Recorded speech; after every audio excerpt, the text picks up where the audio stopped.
What is up, YouTube? Today we're going to be going over how to counter every single character in the game purely from a gameplay perspective. So I recently did a video where I showed you how to counter every single character in the game using items, and that did really well. But I also got a lot of comments from people just asking, like, how do you counter them purely gameplay wise, or maybe in the laning phase before you get your items and stuff like that online. So I figured I'd give you guys like 1 or 2 tips for every single character in the game. We're not going to go too in depth, so keep that in mind. It's also good to recognize that items are going to do the bulk of the work when it comes to countering people in this game, and some gameplay counters are going to depend on your kit, so it's going to be matchup dependent. So these are more of like a general thing that will work regardless of the character that you're playing. So anyway, let's get into it. We're gonna go from A to Z, starting with Abrams. Okay, number 1 thing for Abrams is positioning. You wanna have good spacing for him. A lot of his stuff is up close, his melees, his one. If you distance yourself and play longer range, you won't get hit by his ones, by his melees, and of course parrying will be good as well.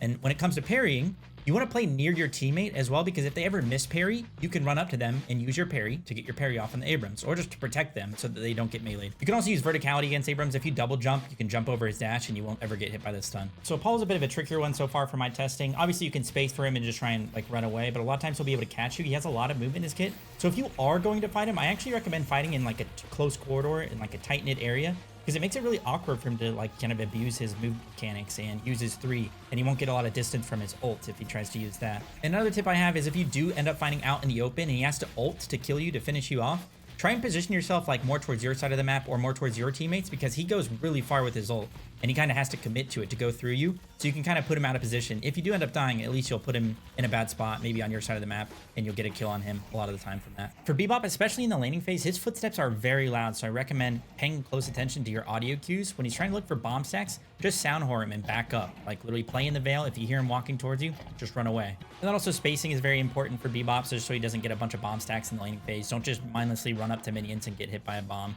Kind of space, play back, and run away from him so he doesn't get free value. Billy's ult is counterable by just breaking line of sight, so if he attaches his chains on you, just get behind a wall pretty quickly, and you'll be able to break it. And then also, similar to Abrams, Billy's going to be meleeing a lot in the laning phase, and he does a lot of light melee, so it's going to be hard to parry. So play close to your teammate. If anybody ever miss parries, they might look for another melee, and then you can parry for them. This one might seem obvious, but I see a lot of people not doing it. So Calico's cat can be very fast, but you can actually slow it down by just shooting her when she's in cat form, so make sure you're doing that. And then also, when Calico does full combo you and uses her ultimate on you, you can actually just get verticality in the middle of her channel, and she can't actually gain any more verticality during it, so you can immune the second part of the damage. For Celeste, especially in the laning phase, a lot of her damage is going to be coming from ricocheting her autos off the ground and hitting you. So if you just play high ground, if you play on the bridge and just play higher up in the air, it makes it a lot harder for her to actually connect those ricochets or those homing style auto attacks. Whereas if you just play on the ground level, you're basically just sitting duck for those autos. And of course, this might be obvious for some of you, but it's definitely very important you should think about in the middle of the game. If she ever gets an ult off, just space from your teammates, get away from them so it's not constantly bouncing back and forth between you two. For Doorman, you can pretty easily double jump his 3s all the time. Just make sure you're looking at the Doorman to see what he's trying to go for. And if you ever get ulted, you'll almost always have at least 1 stamina. If you just do a wall jump off this little side wall and then get to the end and then heavy melee towards the end, you only ever need 1 stamina to get out. And that's assuming you don't even have any movement speed or any extra stamina or anything like that. So you should always be fine in his ult. For Drifter, a lot of Drifters like to go melee items, and what a lot of them will do is they'll do a light melee after they TP, so you can look for a parry whenever they do that. And then another general thing, but it's very important, is try to stay grouped whenever you're playing against a Drifter, especially a fed Drifter, because he gets a lot stronger when somebody's left alone and he's in a 1v1 situation. Okay, the number 1 thing for Dynamo, because it's all of his damage and it sets up all of his damage, including like his headshots and stuff, is to double jump his knockups, his ones. They're very easily double jumpable, if that's a word. And you can also use verticality on them. If you just stay high ground, it's going to be a lot harder for Dynamo to hit those, so make sure you're jumping over them. A few things for Graves. Number 1, you can just double jump over her root so you won't get immobilized by that. Another thing, if her skulls are constantly pestering you, you can just light melee those. You don't have to actually aim and hit them. Just literally look towards them in light melee and you'll be good. And then also, most of you probably know this, but you can heavy melee her ult to destroy it. But be careful, because a lot of Graves will sit in their ultimate to parry you when you try and heavy melee it. So if they're close by, be a little bit more careful when you're going for that heavy melee. Just ensure there's a good amount of space between the Graves and her gravestone before you go for that heavy melee. Otherwise, you might end up dead. Okay, we're going to start getting into these line of sight characters that have like a lot of long range and can stack up a lot of harassment on you. So what you want to do is play near cover and break line of sight. And the Talon is a good example of that. If he ever charges up his 1, just break line of sight and you should be good a lot of the time. Especially when Grey Talon goes in the air. If you just go somewhere that has like overhead cover, you're going to be good a lot of the time. Then if you're ever low HP and a Talon's ulting you, sitting out in the open is kind of your worst enemy. So get into some tight corridors and make it a lot harder for that Talon to maneuver the ult in those areas. A lot of Haze players like to sleep dagger into a guaranteed heavy melee. So if you just play near your teammate, and if they ever get sleep daggered, you protect them with your own parry, it will negate a lot of value out of sleep dagger. And then number 1, very important tip for Haze and dealing with Haze in a laning phase, is if she ever gets a lot of fixation stacks off on you, basically she just left clicks you a bunch in a short period of time, just play safe for a little bit and let the fixation stacks wear off, because it will greatly reduce the amount of damage she does to you if she doesn't have a lot of fixation stacks stacked up on you. A real quick one for Holliday. Holliday's kit basically requires her to use light melees to control the use of her barrels, so if she's ever right on top of you, you can get a lot of easy unintentional parries off that negate a lot of the damage and make it so you have a lot more kill potential on Holliday. For Infernus, it's very important to use verticality in the map geometry to get some height whenever he uses his dash, because he actually can't gain any verticality when he's in the middle of using his dash,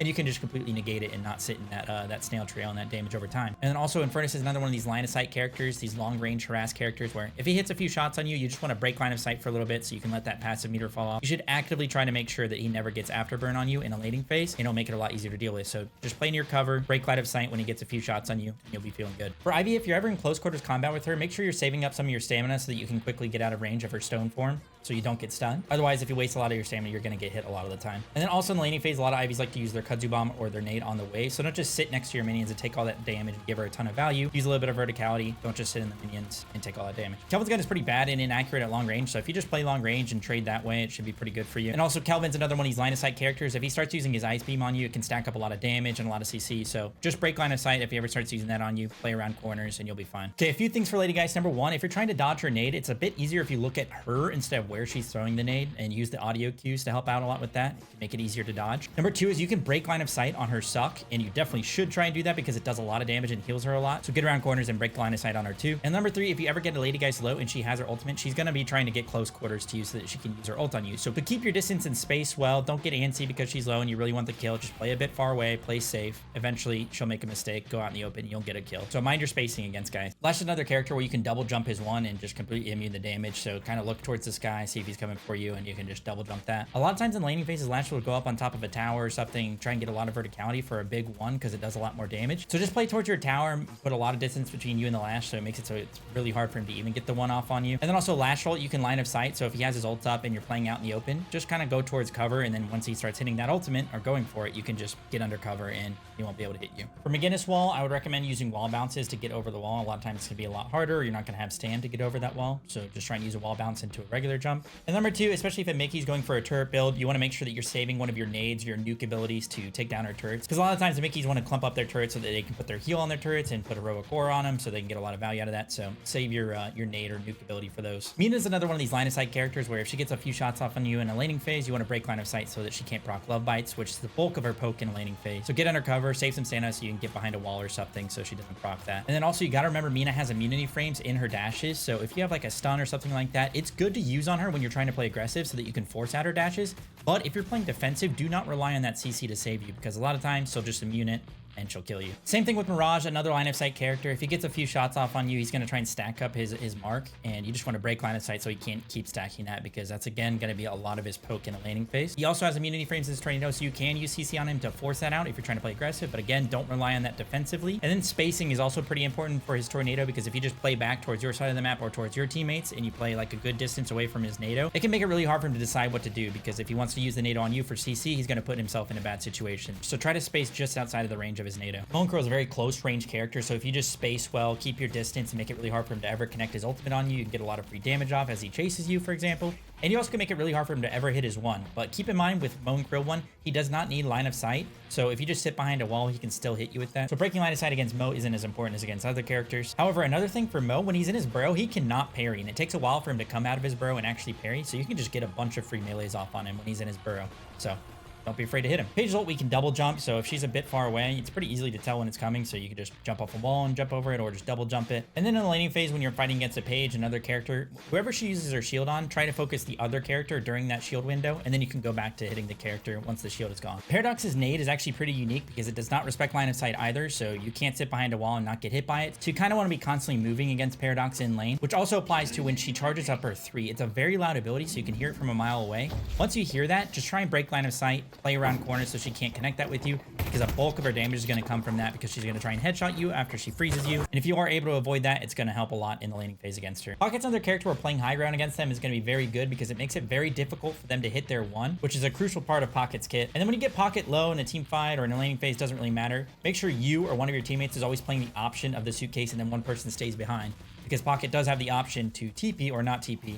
and you don't want to get crazy tomfoolery, you know, and then let them get out because you guys got juiced. So always have at least one person play each option. One of the best parts of Rem's kit is that you can put the helpers on the centers on the map, especially enemy centers, to steal all that farm. And what you can do if you catch them in the act of this, or if you see the helpers on or hear them, you can just walk up and light melee the centers. It'll remove the helper, and then you can finish off the centers for your own farm. And also a lesser known thing about Rem is that he actually has negative melee resist, so you can kind of just beat the crap out of him. So, you know, be careful of getting parried, of course, but don't be afraid to just smack that little rat. Seven's another line of sight character, definitely very important against him. If he ever gets his stun on you, just literally run behind cover, get to safety, and make it so he can't produce any follow-up on you, especially one of his balls. The ability itself doesn't really do a lot of damage. It's really the follow-up that you have to worry about, so make sure you break line of sight. The same thing applies to his ultimate. Just make sure you get behind cover pretty fast once he starts his ultimate, because that damage can add up pretty quickly. Otherwise, it's a long cooldown ultimate that can just be countered by line of sighting, so make sure you do that quickly, and you'll be feeling pretty good. A lot of Shiv players like to throw in a little light melee at the end of their dash, so if you just parry a lot of times when he dashes on you, a lot of times it'll end up connecting. And then also whenever Shiv is full rage and he dashes on you, there's two parts of the damage, and the second one is in the same exact spot that you just were. So if you're just constantly moving against him, a lot of times that second part of the damage won't connect, and it'll reduce a lot of its damage. So I play a lot of silver, and one thing that my opponents sometimes do that I find really frustrating is they use the zip line whenever I transform. Because when I'm transformed to silver and I'm in my furry form, I only really have close range combat. It's super hard for me to actually drop somebody off of a zip line. So make sure you're trying to use the zip line whenever a silver is chasing you and isn't like quite close enough to hit you. And then also if a silver does have her ultimate up, but she's trying to charge it up in a fight, in the laning phase, or in a team fight or anything like that, if she shot you a few times but isn't transforming yet, a lot of times she'll walk up to you to try and melee you to help her get her transformation. And a lot of times she makes it very obvious as she walks up to you to do that, and you can just parry it and you can get a free kill a lot of the time from that. And then of course, similar to a lot of other characters, she's a very close quarters combat type of character, so just use your spacing, keep your distance, poke from far away, and that should help a lot. Sinclair is another one of these characters where the bulk of his damage, we can literally just double jump. So once you see him put his assistant down and throw out 2 vexing bolts, just jump over him and you'll be fine. He's also similar to Pocket, where he has like a 2-way escape. So you want to have one person play each option because he can TP to his assistant and then TP back as well. So just have one person play each side and you should be able to kill him a lot of the time. First thing for Venator, and this is pretty obvious, but just make sure you're actively thinking about this throughout a game, is to shoot his traps. Make sure you're destroying his traps so he doesn't get any value out of those. And the second thing that you're probably not actively thinking about, but you definitely should start doing, especially with the rise of this melee Venator build, is think about what's behind you when you're fighting him. If you're fighting with a back towards a wall, you're going to give him a free stun a lot of the time. So try and find more out in the open where behind you isn't going to be a free wall or a structure that he can stun you against, and a lot of his damage is going to get negated by that. A quick one for Victor, because he's going to be mostly countered by items, but literally just shoot his lane partner. A lot of Victor's value comes from being damaged, so for the most part, just ignore him and hit his lane partner, and you'll win a lot more lanes against him. Vindicta is another one of these line of sight characters that if we just break line of sight, especially when she's using her flight and she's above us, if we could just break line of sight, especially using some overhead cover during her 2, like a lot of her value is going to be negated. And this of course also applies to her ult or her snipe, which actually shows a big red laser where she's aiming with that. So you can easily take cover from that and waste a lot of her time just sitting aiming at nothing. And then of course, after she's wasted that ability, a lot of times she's just a sitting duck. She's very easy to kill. So you can kind of just dive her, go on her, and that's when you can get aggressive. For Viscous, we really need to practice parrying his fists. You can use the audio cue. It's a little bit hard to react to. Kind of need to stare at him to see what he's trying to go for. But just be ready to hit that parry button against Viscous in the laning phase. You'll get better at it the more you practice and play against him, and a lot of his value in the laning phase gets negated if you are able to parry those. And then also when Viscous uses ult and he goes ball form, you can actually just double jump over his ult. He still has movement in his ball form, so if he's a good Viscous player, he might still be able to hit you, but a lot of times maybe he doesn't have stamina and that kind of thing. You can just double jump over it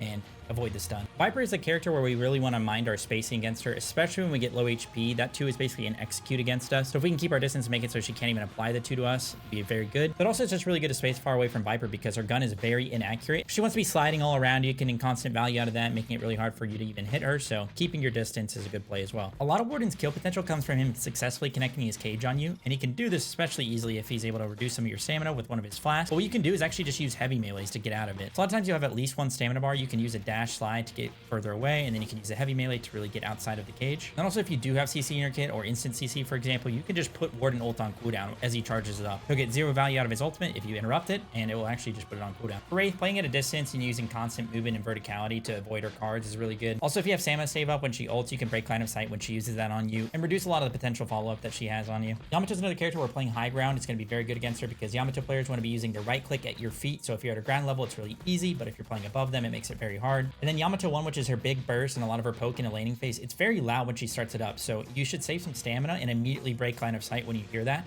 so she can't just harass you in the laning phase. Anyway, that is it, guys. Those are 1 or 2 helpful tips for laning against any character in the game, regardless of your items. I hope you guys enjoyed. Don't forget to leave a like, comment, and subscribe. Let me know what kind of guide you would like to see next, and I'll see you guys in the next one. Peace out, guys.